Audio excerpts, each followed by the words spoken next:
অবস্থা সবার, আশা করি সবাই আল্লাহর অশেষ রহমতে ভালো আছেন। তো আজকে যে হাদিসটি বলবো এটি হচ্ছে আমাদের মৃত্যু। জানি না আল্লাহ রব্বুল আলামিন আমাদের মৃত্যু কোথায়, কিভাবে, কেমন হবে জানি না, কিন্তু আমরা আল্লাহ রব্বুল আলামিন আশ্রয় চাওয়ার জন্য আমাদেরকে দোয়া শিখিয়ে দিচ্ছেন। এটি হচ্ছে তিরমিজি শরীফের 978 নম্বর হাদিস। বিসমিল্লাহির রহমানির রহিম। আল্লাহুম্মা ইন্নী আলা কামারাতিল মাউতি ওয়া সাকারাতিল মাউতি। তরজমা: হে আল্লাহ, মৃত্যুর কাঠিন্য এবং মারাত্মক কষ্ট হতে আপনার নিকট আশ্রয় চাই।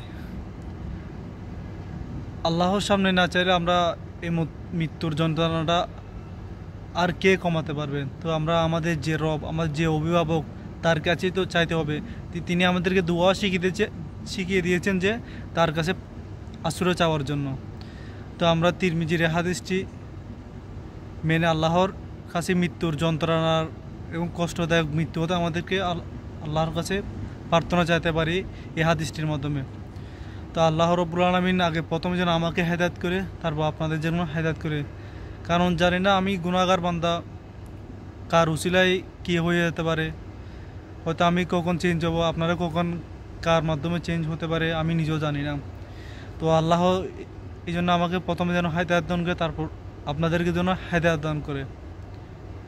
আমিন।